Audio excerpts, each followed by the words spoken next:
Good afternoon and welcome to our Tuesdays at 2 live with CenterVision Leadership Foundation.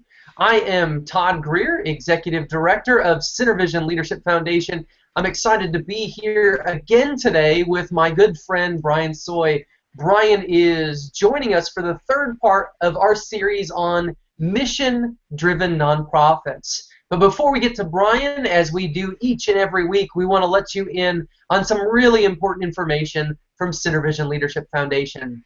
As always, we want to remind you about our nonprofit performance magazine. You can find that at nonprofitperformance.org. Brian is a contributor on issue number 2, which will land on December 1st. So be attuned and keep looking for that. We're really excited because we've got some great things in store. We've got this issue that's coming out, and we're really talking about values in issue number 2. We've got some great thinkers, including just heard recently, Bishop T.D. Jakes is going to be our featured personality for issue number 2. That's an extremely exciting thing for us at CenterVision Leadership Foundation. And we are really excited because we've just found out issue number 3 is going to be focusing on millennials and generations in the nonprofit world.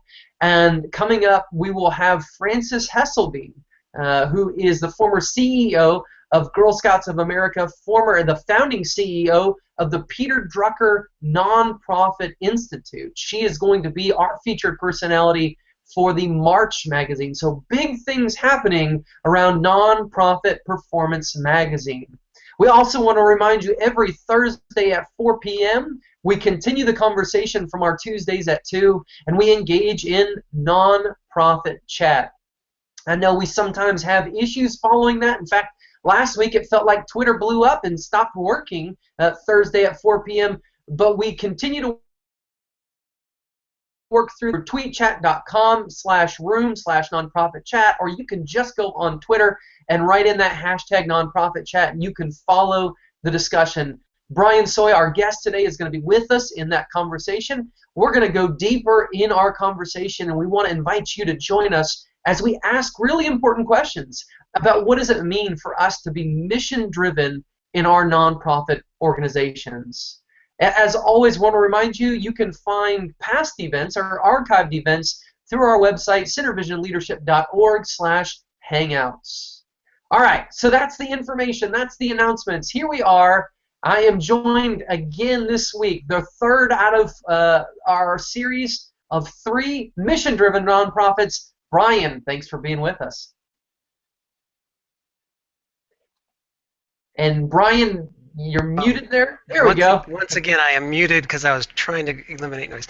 Yeah, thanks again. It's good to be here again, and I'm still getting used to these Google Hangout things. It's always a work in progress, so we're excited to have you back. Folks, if you've been tuning in, if you followed Brian in our conversations, if you followed him through the tweet chat that we've been engaging in, the nonprofit chat, and if you haven't yet, if you've looked at, and I'm telling you right now, look up Raise Your Voice. This is a book that you need to have. Brian has been gracious in walking us through this process. This is our third conversation. Today we're talking about the last 6 of the pillars, the principles that make up the Cause Manifesto. Last week we laid out things with the first 6, and we did it using a hypothetical organization. We're going to come back to that organization this week as we think about and engage what does it look like to be a mission-driven organization in regard to these things. So for point of review, I want to remind you our hypothetical organization is the Indianapolis Housing or Homeless Coalition. It is an organization that has a stated mission. Its stated mission is to serve the homeless community in Indianapolis by providing shelter, food, and transitional services that give individuals a brighter future. And we did some work last week as we talked about honing in and harnessing that mission and making sure that we don't fall to mission creep. We're going to continue that discussion today. We're talking today about 6 principles. The first 3 are very relational, the relational principles, and the second 3 are aspirational principles, or the things that we aspire to be in our organization. So, without further ado, we come to be social. All right, here we go. We will be ambassadors for our cause and recognize that every interaction is an opportunity to build relationships.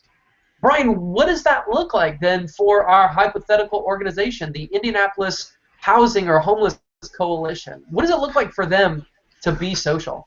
Well, this organization, when the word social, is going to think, oh, we need to have a social media campaign.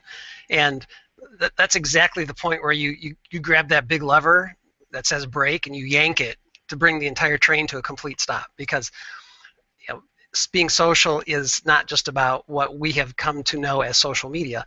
The secret is that everything we do is social. So it's a Google Hangout. It's one-on-one meetings. It's any type of design that communicates in some way. It's the website. It is social media too. But so much of what we do is relational. The things that we do outside of the one-on-one relationships is all geared toward engaging people in a conversation, starting a conversation, and getting them to this point where you can have a conversation with them one-on-one and actually draw them into your experience so that your experience becomes part of their story. Yeah, that's really intriguing, Brian, because I think what tends to happen, and I appreciate you focusing and pointing out that social media is not the only place for being social. And in fact, I want to challenge that even further and say, I think in many ways our focus on social media has actually pulled us further from the relational principles that you talk about, because I think a lot of times what ends up happening, and I was just sharing with you before, I think we tend to look at this as a way that we can chuck information out there and hope somebody's going to pick it up, and we forget that we have a responsibility as keepers of the cause, as voices who are being raised up, that we need to go and we need to have conversations, but we also need to listen. We need to be relating to people in that. Sure, because they're going to have concerns, they're going to have their own ideas, they're going to have their perceptions about the organization, and even when you're talking food, shelter, and other services, I mean, it just smacks of we're everything to everybody in that space, and how easy it is to mission creep, and understanding that and analyzing and looking at 80% of what we do maybe is shelter. So maybe we need to refine our mission, and seeing how that watching and seeing and experiencing what others see can help us refine what it is we're doing. That's a great point. I actually was looking at an article earlier today that was talking about, it was a contributor to Forbes some time back. They were talking about the importance of collaboration in nonprofits. And I think for too long we've been very scared and very territorial when it comes to things like collaboration. And the writer of this article was actually saying that there are times that we need to think about maybe we're presenting duplicative services or products, and maybe it's important for us either to back off or even to engage and think about how do we combine the organizations to do that. And you bring that to light. Maybe when we're talking about food in our organization, maybe we're really duplicating the efforts of the Indianapolis Food Bank or some entity that's there. And maybe when we think about transitional services, maybe we're stepping into the realm of some other social service. So it's really important, going back to what you talk about being mission driven, is to make sure that we have really focused our mission and that it's not way wide, but it's very clarified as we go forward. Absolutely, and I think the more time goes by, you're going to see more and more funders wanting more and more organizations to talk about collaborating to eliminate the duplication of services, because they want to fund impact. So if there are 2 or 3 organizations doing the exact same thing, even though there is some noble reason why the founder started it, if they're all doing the same thing, they may need to look at consolidation or cooperation in order to maintain some semblance of funding.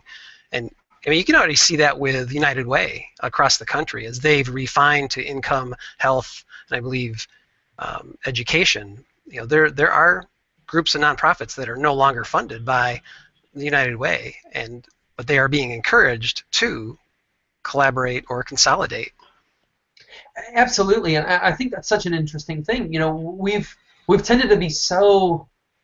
I'm going to again go to the word territorial. We're very careful about maintaining our funding and maintaining our dollars, but sometimes, as you pointed out when we were talking about last week, sometimes we do end up chasing the dollars, and we do increase our mission creep simply because we're chasing the funding that we believe that we need, and it's actually in many ways taking away from who we intend to be as an organization. Right, and it could be taking away from other organizations that deliver the same services, much more efficiently. That's a great point. That's a great point. And I think that brings us back to the idea, and I don't want to go into this because if I remember, it's part of the pieces we've talked about or we're getting ready to talk about. The importance of knowing to be able to measure where we're at. If we're not measuring, then we don't know what we're really accomplishing, and maybe there are others that are measuring and doing it better than we are. Sure. Yeah, it's just something that everybody just needs to have an awareness of, and it's easy to lose the awareness of that when you're so focused on the day-to-day, delivering the services, or just securing funding so you can continue another 3-6 months, a year. Definitely. Part of this relational process, and I want to move into the second of the principles that you put out, is this idea of being grateful. You say, be grateful. We will express our gratitude to our supporters, remembering that their gifts are meaningful and their generosity makes a difference. And I think that very much dovetails into the conversation that we were having about making sure that we're really bringing impact. We've got to stop looking, I think, at times about protecting our funding or even making sure that we have salaries. And we've got to look at, if we're not doing the job that we set out to do, then we've got to change, or we've got to end. Sure.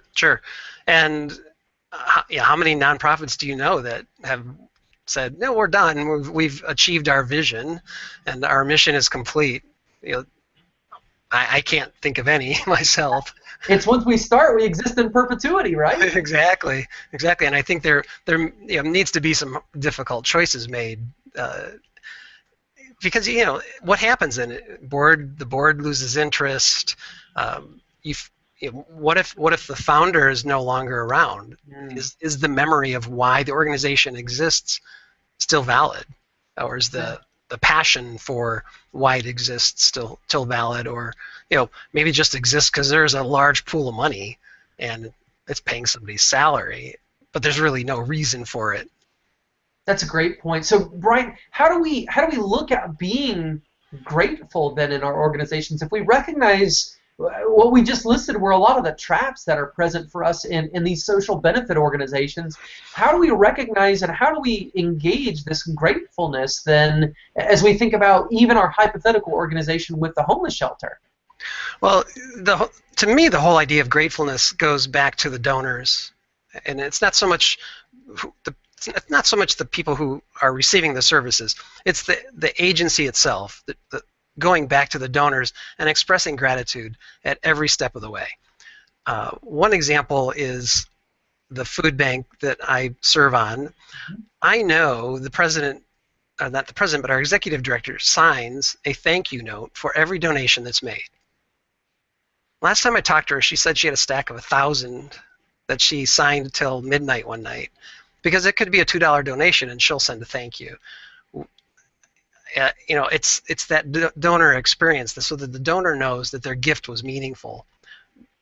I think a lot of times, in the fervor for delivering services for accomplishing the mission, it's like the donor's perceived sometimes as a wallet, or you may hear this in a church. They're a giving unit. Let's measure the number of giving units we have, and I hope that makes some people uncomfortable, but that is language I hear in the church. They're not giving units. We are all people. We have our own interests. I like my money. I like to also be generous with it, but I am going to be more generous with it when I know that it is appreciated, as much as with my time too. I'm more inclined to volunteer my time, which to me is more precious than money, because we have a fixed amount of time. I can go out and make more money. So if someone's just abusing me as a volunteer and not expressing gratitude for my time, shame on me for continuing to volunteer, but shame on them for not valuing the time that I am giving freely to serve whatever cause it is I'm serving.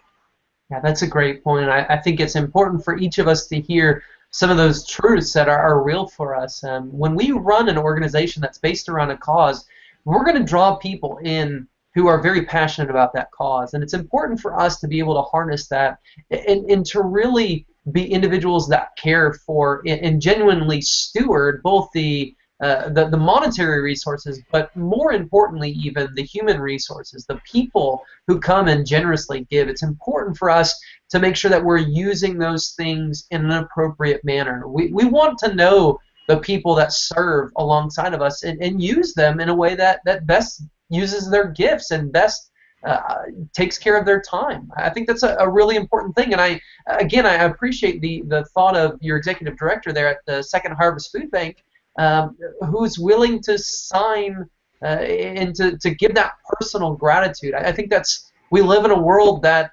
the only mail most of us receive are bills or junk mail. So having a signed letter or having a signed postcard is something that we recognize. Wow, this person truly took time to care about us. Sure, yeah, and seeing that it's done in ink on a note card itself, not just a form letter, that makes a lot of difference, I think. And I think this is really, this whole idea, expressing gratitude is particularly important for churches, because there is a call from the basic beliefs to serve, but the appreciation for that service is often overlooked, or the volunteers are taken advantage of. I think churches need to see people as volunteers and servants at the same time, and know they're doing it out of compassion or a dedication to that particular cause, but knowing that they have fixed time, they have full-time jobs, and not to make it more difficult for them than it needs to be for them to serve. So what I'm hearing almost is the fact that when we talk about being grateful, we're also talking about making sure that we're not putting barriers in front of the people that are serving as well. Is that correct? Absolutely. I could go on for hours about volunteering to do something, and then here's just a generic example. We volunteered to do something, my wife and I did. We rearranged our schedule on a Saturday so that at the end of the day we could show up, and we knew we were supposed to have a team together to do the. So we show up to assemble some signs, and come to find out that it had already been done by another group of volunteers a day or two earlier. But nobody bothered to call us, text us, shoot us an email, hey, it's done, don't worry about showing up. So not only did we rearrange an entire day, it really demotivated us, and took that desire to serve down one more level. Sure. Which is interesting, because I'm going to move into what is now our 8th principle. It's the 3rd of the relational principles. The idea here is be trustworthy. You think about that. You say, we will seek accountability and transparency, acting and speaking in a manner consistent with our values, character, and culture.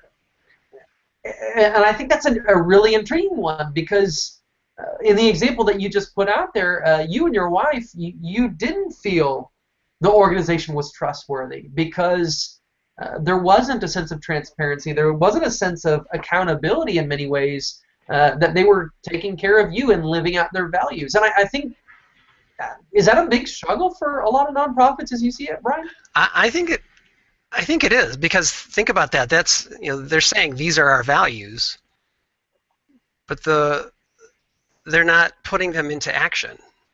So they're picking and choosing which values to put into action instead of being very holistic about it.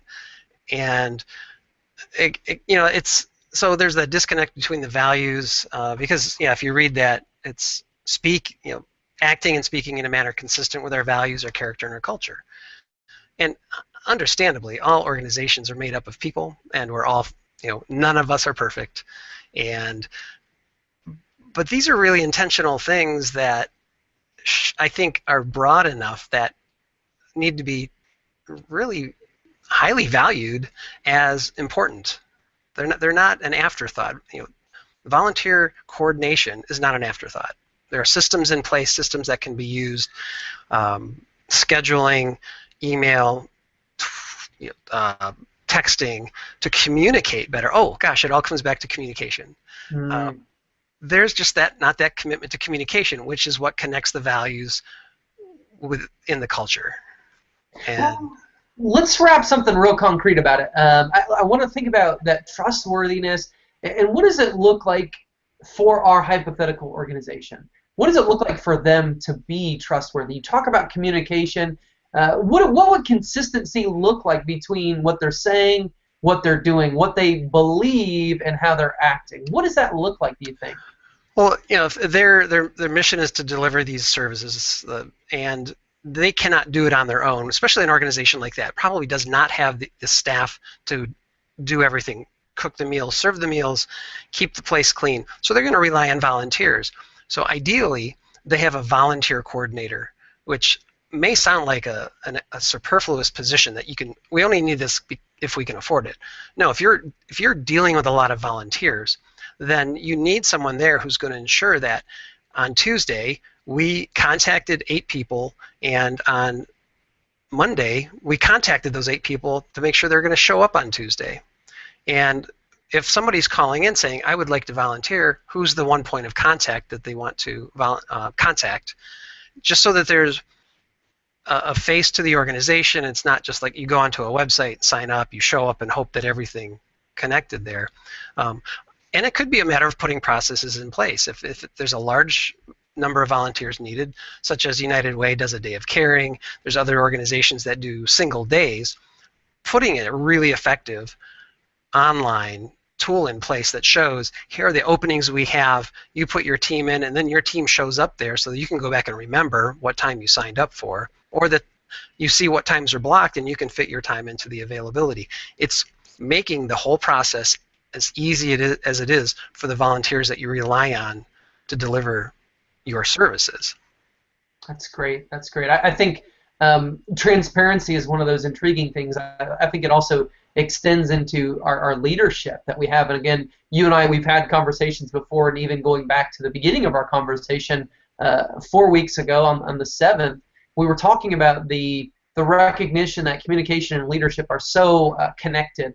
I think transparency, when we think about this, transparency also comes into what we're communicating that happens behind the scenes, so to speak. We want to make sure that our actions in our board meetings and our actions in our staff meetings are engaging and functioning in the same way as our actions out in public, that we're acting consistently with our values. We're acting consistently as character and an understanding of who we are and how we engage with others, including our internal others. So I think that's one of those pieces of transparency that we sometimes get lost. We have these organizations that they're really good and really effective at outside communication and outside living of their values, but sometimes they forget that also needs to happen internal into an organization. Oh, absolutely. It's that question, I hear you work there, is it a great place to work? And I've heard a lot about the organization. Is it a great place to work? And there could be 2 different answers and 2 different sets of messages there. And people may say yes, but, and again, that's purely hypothetical. But say in the shelter that the executive director was a leader who led by was dictatorial, and it was more of telling staff what to do versus delegating authority, because you end up with different results. You end up with demotivated people. You end up with an internal culture where everybody's either demotivated or disengaged. But if you're empowering people and you're communicating that they are empowered and that you expect the best of them and that you've given them the resources they need, well, then all of a sudden that organization starts to flourish because people feel ownership, and and they're able to say, well, yeah, it's a great place to work because, and here's the reasons why. That executive director empowers us. We meet with them weekly. We do staff development, but once all these things were in place, we were able to quadruple the effectiveness of our organization because the executive director wasn't trying to do everything. They knew they had to delegate, and once they delegated, they just focused on that team, and then let that team focus on their teams. Yeah, I love those words. Empower is a word that is so important to me, and I think that's one of those things that we recognize. We all have strengths and weaknesses. It's important to empower people to really do the things that they do well, and to make sure that those are harnessed for the good of the organization. And again, when you talk about engagement, you're talking about engagement and empowerment. Those are things that fit with this next aspirational principle here. Be positive. You said we will choose our words well, for they will motivate people to follow, donate, advocate, and believe in our cause.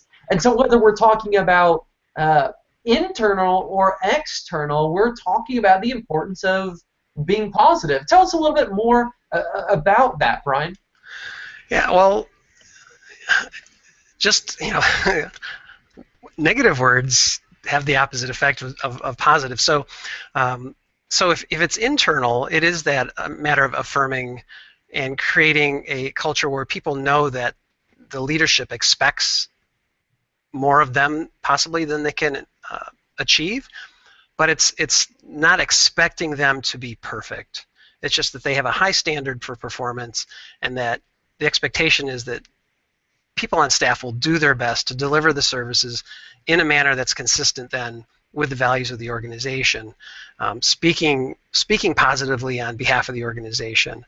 I take that, I just think of the situation a couple of years ago where there was a university president who spoke ill of some of their peer universities, and from a I think a competitive standpoint, and how that demotivated people inside his university and caused a lot of uproar in the athletic community as well as just the collegiate community.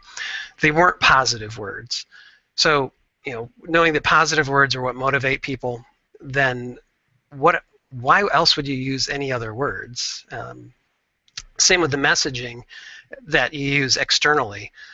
We've worked with organizations that interview their the people who use their services and found out what the negative impressions that those individuals have, turned around then and started using the exact opposite of those words to try to counter those, and then they had to back them up, which they did. Yeah, that's intriguing, because two pieces of research kind of come to my mind when you're talking about this. There's a lot of research that has focused on that 3-to-1, that we need 3 positives to 1 negative to counteract and move us forward.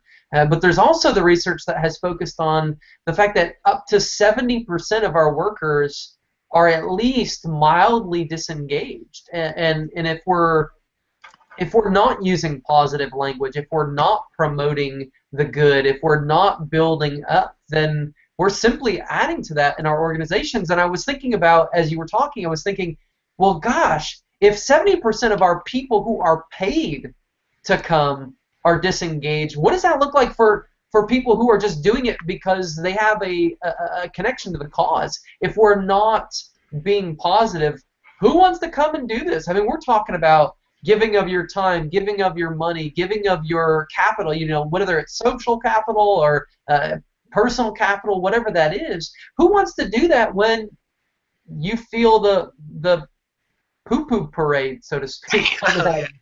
That's good. Yeah, and that's a great connection. And then think about it. So you've got the people who are coming in who are then being led by demotivated people. Where does that take everything? And actually, I think that percentage is higher. NPR today had a segment on, and this was just this morning, on All Things Considered, or no, what the morning edition, that I think it's 12% of employees overall are engaged and passionate. So that's low, And that, there's a caveat here. That's not just during March Madness, okay? Yeah. That's not just during the Super Bowl. That's across the board. That's where it gets scary for us. And I think at the same time, it's both scary, but when we think about being aspirational, it's that opportunity that we start thinking about the opportunities that are in front of us, because we really do have a lot that we can harness if we have our eyes open to see, if we're thinking about where we're going and we think about what we know about people as a whole, then we're really able to do so much more with that. And again, I think that gives us a sense of power, and I'm going to move to this next principle: be powerful. We will believe our cause is meaningful and act in the belief that it has the power to change the world. And I think when we've got this connection, we recognize all that's going on, that people need something to believe in, and that they want to hope, and they want to see change, and we give them the power to act. I mean, how does anybody else change the world? There's no other way, right? Right, and if you don't believe it, then who's going to? So think of it this way. So think about how being powerful and being positive ties into mission. And what if mission were really more about, this is the type of organization we want and need to be in order to be powerful and to change the world? What if our focus as an organization became more on just creating an organization that was able to deliver no matter what the mission was, but knowing what the mission is and being a powerful organization, it just makes it much more effective. So are you almost advocating an aspirational mission? Possibly. I mean, as you were talking about that, it just came to my mind. What if we shifted that more toward what a mission statement really should be? In my opinion, is that it's our internal operating guidelines. It's what guides us and drives us. That's really unique, Brian, because I'm thinking back to part of our conversation we were just having a little bit ago, where we talked about how few organizations that are nonprofits started for a purpose. When they actually reach that purpose, actually say, okay, we've done our job, we're done. Let's funnel some of our energy, our power, our resources, etc., to others who can, utilize those things, but do and move beyond where we are. So I'm thinking, if we're really talking about an aspirational mission, when we've reached that, well, then we've reached our goal. Oh, absolutely. And then what?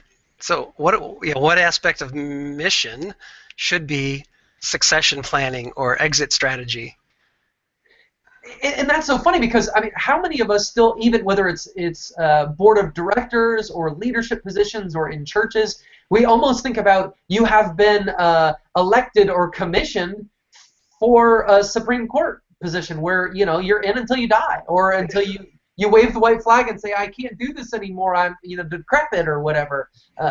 So that would almost create and harness more energy, because it's not, oh, by the way, you're going to be doing this forever until you die.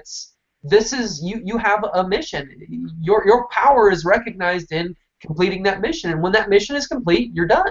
Sure. Or maybe it's term limits or time limits, and we're going to give it 5 years, or 8 years, or 10 years to accomplish this mission. And if we're not done at that point, we'll reevaluate what we need to do. So some built-in checks as to staying focused, staying on mission.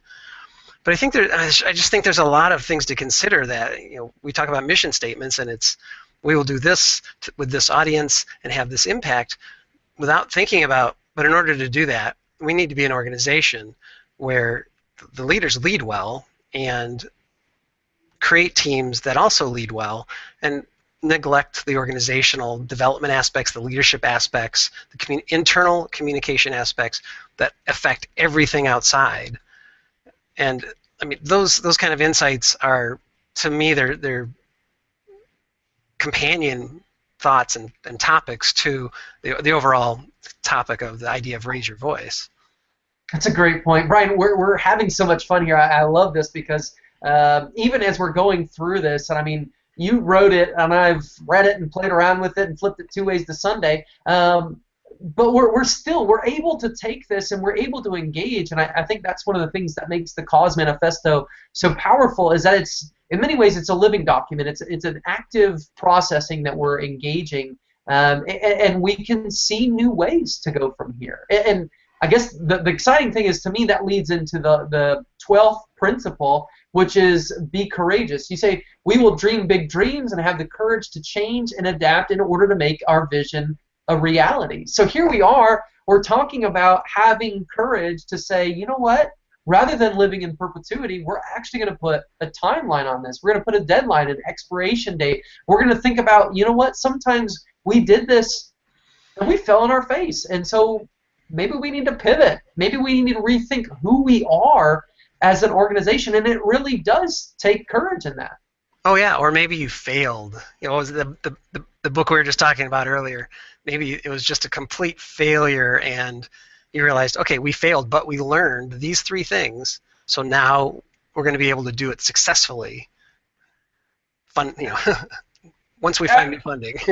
And that's it. And maybe it's find new funding, and maybe it's think our programs differently. I mean, we talk about how many times that we try to do something. We try to do something because it's up here. But unless we're willing to fail, we're not going to do the big things. We're not going to change the world unless we're willing to do these big, hairy, audacious goals. Okay. Right.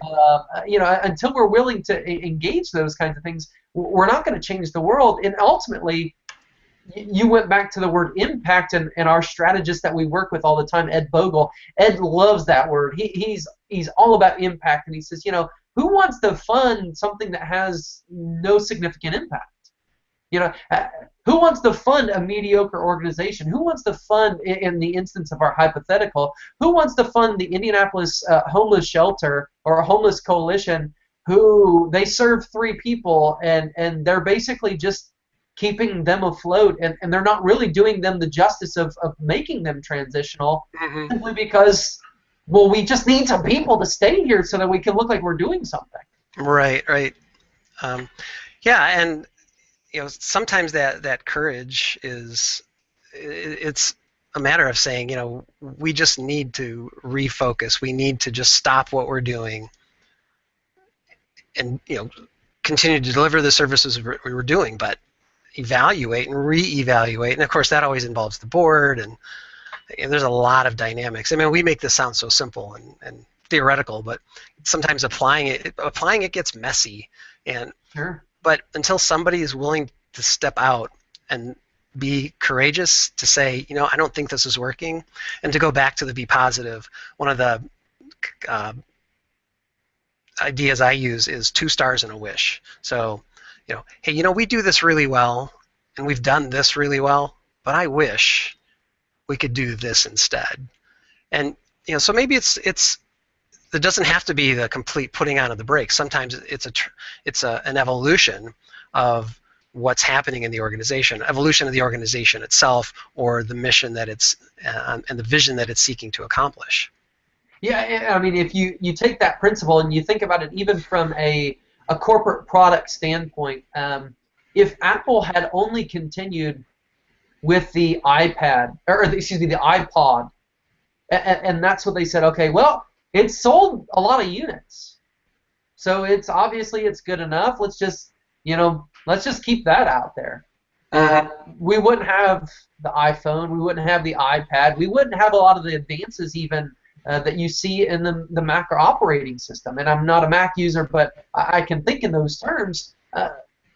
You think about that. We see that it's very tangible from a product perspective. And I think it's important for us to harness that kind of thinking even in the organization as well. It doesn't mean that what we did before was a failure, but we're courageous enough to look ahead to say, yeah, there's something in the future that we can do this even better. We can take and harness our learnings from these previous experiences, and we can grow forward. Right, and that's why I remember when I wrote this resolution, that the idea of to be courageous, to change and adapt. And I think too often, again, there's founder syndrome. Well, the founder wanted this, but let's talk to the founder. Let's get the board together and talk. We can't do that anymore. We need to change. We need to adapt. We need to look at reality with whether it's a funding reality, an audience reality, just a resource reality. There needs to be more flexibility and more willingness to just somebody step forward and say, I've got 2 stars, but here's my wish.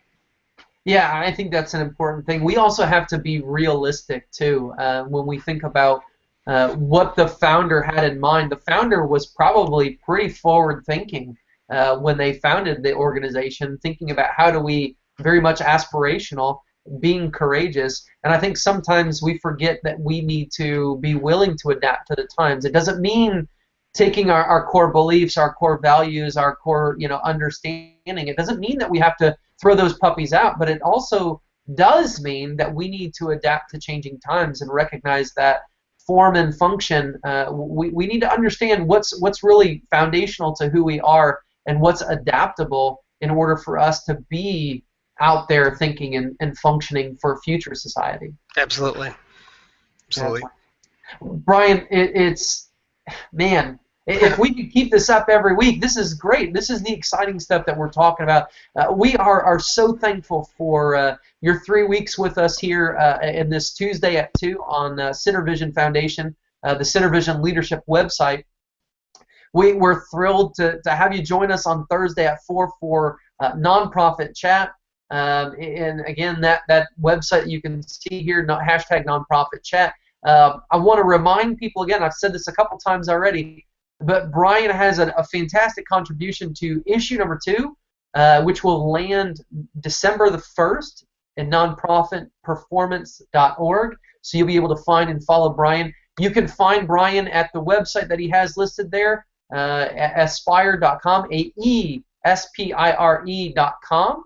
And also, you can follow Brian at Brian Suoy on Twitter. You can follow Aspire on Twitter. You can see the great things that they're doing. Check out causemanifesto.org. Check out the things that are happening. This is a guy who is shaking things up, and not in a detrimental way, but he's shaking things up to cause us to think, just as we've been talking about for 3 sessions now, about being mission-driven in our organizations. Brian, thank you so much for being with us. We look forward to continuing the conversation on Thursday and for waiting for the next book to drop and waiting to see what else comes out of Aspire. You guys are doing great stuff, and we're just excited to be alongside you in this journey. So thank you very much, Brian.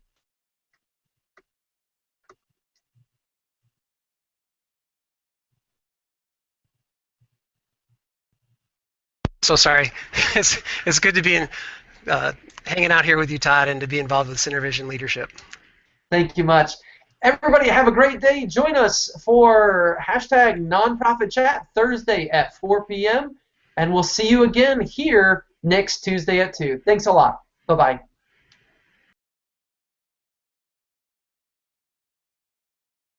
This podcast is a part of the C-Suite Radio Network.